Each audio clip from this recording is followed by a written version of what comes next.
Ma'am यहाँ देखिए, ma'am यहाँ पे मोबाइल रविना जी यहाँ पे गाइस बाल उड़ रहे हैं सब हवा में, सर और करेंगे और कितना करेंगे। मैम यहाँ देखिए,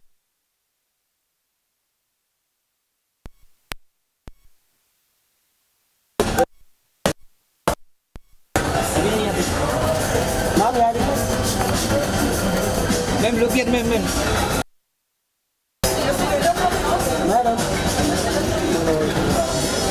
मैम ये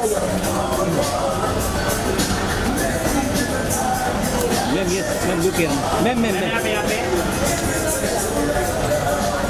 अरे पीछे आ रहा था शंकर भाई फुल लेंथ मिले ना पीछे आना पड़ेगा। तो पीछे आओ ना, हम लोग तो आ ही रहे हैं ना भाई, पीछे आना। मैम लुक एट रविना जी यहाँ पे मैडम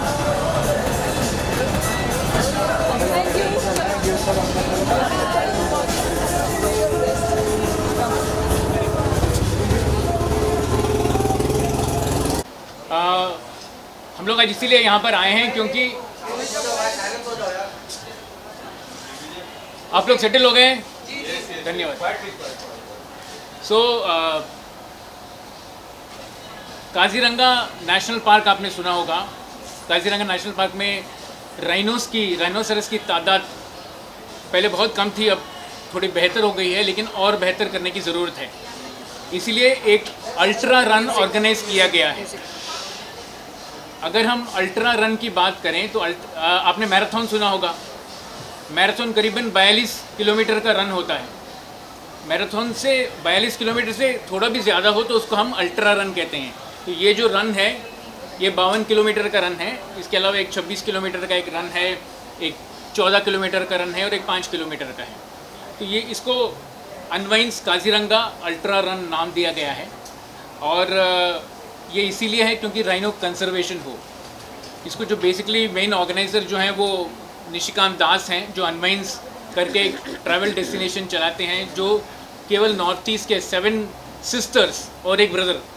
आपने कभी सुना है 7 sisters and brothers of India?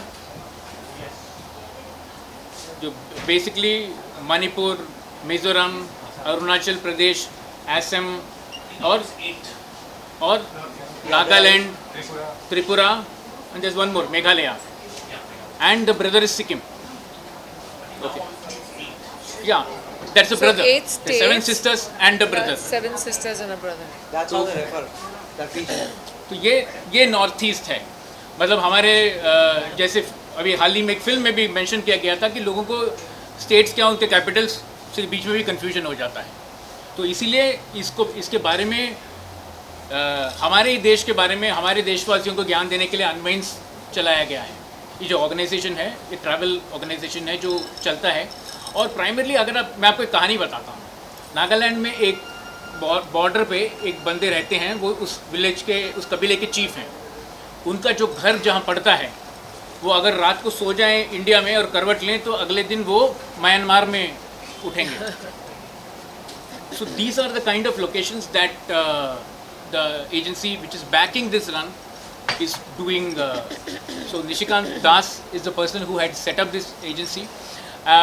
And Nishi, मैं आपसे पहले शुरू करता हूँ कि why did you want to do an ultra run? आपने अल्ट्रा रन करने की क्यों सोची rather than do anything else? Because north east एक तो सबसे पहले तो अनवाइंस, अगर आपको मैं उसका मतलब समझा दूँ, being part of the same family. Sanskrit शब्द है अनवाइंस, है ना, अन और वाइंस। तो आपने क्यों एक अल्ट्रा रन बनाने की सोची इसके बारे में?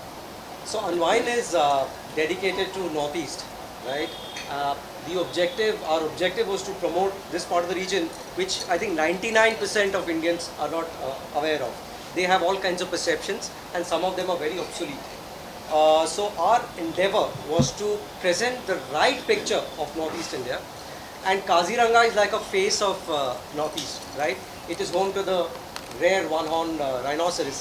तो हमने कहा यहाँ पे एक ऐसा पार्टिसिपेटिव इवेंट करेंगे जहाँ पर it is very environmental friendly, and it will have enthusiasts, the wildlife enthusiasts, the photography enthusiasts, and of course the running enthusiasts. Ultra run हमने इसलिए किया बिकॉज लोग इतनी दूर जाते हैं तो सिर्फ एक 10 किलोमीटर का या 15 किलोमीटर का रन करके आएंगे, ये उनके लिए बड़ा एक्साइटिंग शायद प्रोपोजिशन ना हो, which is why we did an ultra run. We getting a tremendous response for it, and I really thank Raveena ji to stand up for this cause. This cause is, so there are two themes, there are two objectives of this run.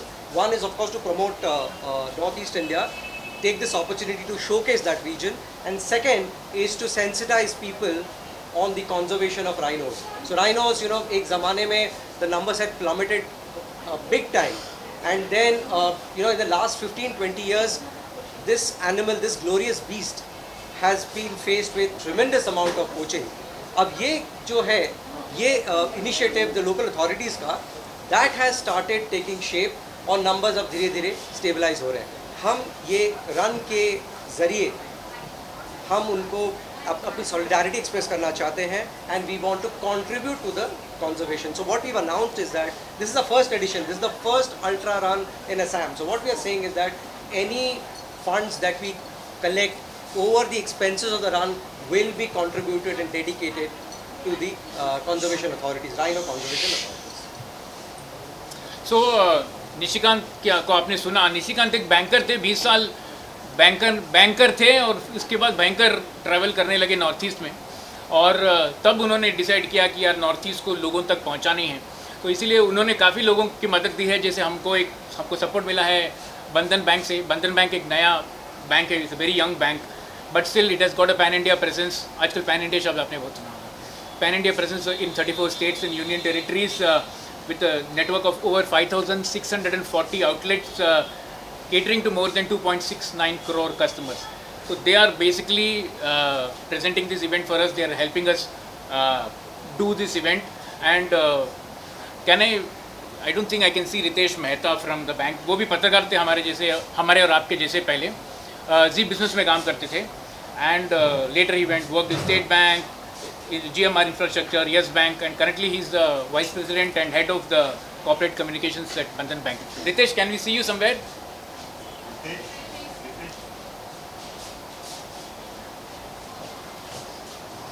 Well done, Ritesh. Well done.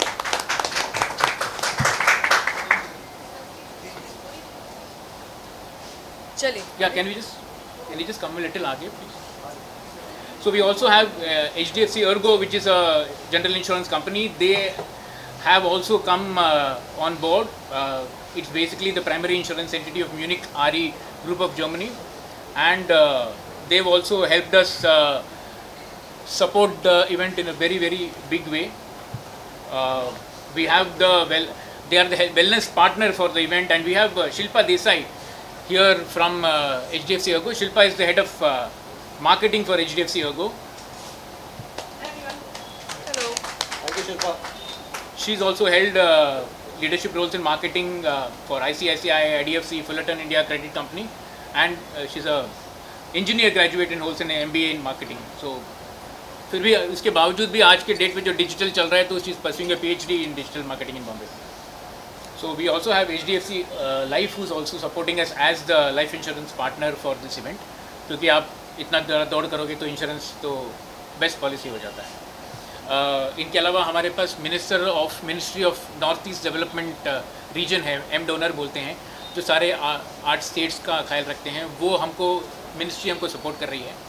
Sports authority of India जो ministry of sports के अंतर्गत आता है, उसके अंदर इस event को fit India movement के अंदर भी उन्होंने रिकग्नाइज़ किया है पहले ही साल में, जो काफ़ी बड़ी बात है. और वहाँ पर एक लोकल काजीरंगा में ही एक होटल बोर्गोस करके है, जो सबसे बड़ा वहाँ का रिजॉर्ट है, जो हमको हमारा लोकेशन और सब स्पॉन्सर कर रहा है वहाँ पर. So they are the venue partner actually for the unwinds Kaziranga run 2023. So now ये जो लेडी यहाँ बैठी हैं, इनको मैं करीबन 30 साल से जानता हूँ. जब पत्थर के फूल के लिए शूट कर रही थी तो पहली बार मैं इनसे मिला था. She is always been passionate about animals, social causes. This is possibly the 3rd or the 4th conference that she is coming for me for a social cause. तो आप सोच के देखिए तो कितने social causes से जुड़ी हैं. तो ये बताइए एक शहर की लड़की अरण्यक का रक्षक कैसे बन गई? आई थिंक बहुत ज़रूरी है, जहाँ तक मैं देखती हूँ और जहाँ तक हम सभी देख रहे हैं कि आजकल बहुत बात होती है क्लाइमेट चेंज की, ग्लोबल वार्मिंग की, और हम सब इफ़ेक्ट्स देख ही रहे हैं जिस तरीके से हमारी क्लाइमेट बदलती जा रही है। हम सिर्फ हिंदुस्तान की बात ना करें तो हम वर्ल्ड वाइड देखें तो डिज़ास्टर्स आर मल्टीप्लाइंग एंड प्रश्न यही उठता है कि हम किस तरह की दुनिया अपने फ्यूचर जनरेशन्स के लिए, किस तरीके का प्लैनेट हम अपने फ्यूचर जनरेशन्स के लिए छोड़ के जा रहे हैं। सबसे बड़ा प्रश्न ये है, अगर हम खुद देखभाल नहीं कर सकते तो शायद हमें फ्यूचर जनरेशन, जहाँ हमें आगे हमारे बच्चों की जो नस्ल है जो पैदा करने का फिर हक ही नहीं, अगर हम उसकी भी देखभाल नहीं कर सकते जो हमारे पास है अभी, क्योंकि जो डिज़ास्टर्स उनके ऊपर टूट पड़ेंगे, हम तो शायद रहें ना रहें, लेकिन जो हमारी आगे की फ्यूचर जनरेशन्स हैं, they have a lot to repair. हम लोग ने जितना अब तक इस प्लैनेट को थोड़ा बहुत बर्बाद किया है, जो उनको रिपेयर वर्क करना है वो उनके लिए शायद बहुत ही भारी पड़ जाएगा। So for me it's very very important कि हम लोग पहले तो ये रियलाइज़ करें कि हमारे पास प्लैनेट बी नहीं है। 2-3 लोगों के पास होगा, एलन मस्क के पास होगा स्पेसशिप, किसी और के पास होगी स्पेसशिप, हम सब कहाँ जाएंगे भाई? तो प्लैनेट बी नहीं है इस समय, न हमने मून पे अभी तक उसको कॉलोनाइज किया है, we have done nothing. So right now the only thing what we have done is we have ruined this planet that we already have. Floods, disasters, storms, typhoons, hurricanes, earthquakes, everything is sort of, yes, there is a bit of natural calamity also, but a lot of the disasters nowadays are man-made. Man-made ये नहीं कि हमने जाके वहाँ किया, लेकिन over the years जिस तरीके से हमने इस planet की देखभाल नहीं की है, जिस तरीके से चाहे डिफॉरेस्टेशन हो या पोचिंग हो या हैबिटेट लॉस हो, जो भी जिस तरीके से हमने किया है, पोल्यूशन, ओवर पोल्यूट। अभी हाल ही में मैंने पढ़ा, I don't know whether that's a fact और नो, क्योंकि मैं तभी इंडिया में नहीं थी, कि मुंबई की हवा का जो इंडेक्स है वो दिल्ली से भी शायद बदतर हो गया था। Was it true? It had come in the news, जो आज तक कभी देखा नहीं, क्योंकि हमारी एडवांटेज मुंबई की है कि हम कोस्टल रीजन में हैं, तो जो हवा आती है उससे हमारी हवा इनलैंड ज़्यादा, it takes all the pollution away, but now even that has stopped happening. पहली बार शायद मुंबई की हिस्ट्री में ऐसा होगा कि एयर क्वालिटी हमारी इतनी ख़राब है। तो हम क्या कर रहे हैं? आप अगर स्टेटिस्टिक्स देखेंगे, जिस तरीके से जो जितनी बर्थ रेट है, चाहे वो दिल्ली में हो और मुंबई में हो, ज़्यादातर बच्चे आजकल अस्थमेटिक पैदा होते हैं, जो पहले नहीं होता था। तो क्यों हम ये सब कर रहे हैं? सो मेरा मेन कॉज ये है टू क्रिएट अवेयरनेस कि हर प्राणी, हर पशु, हर झाड़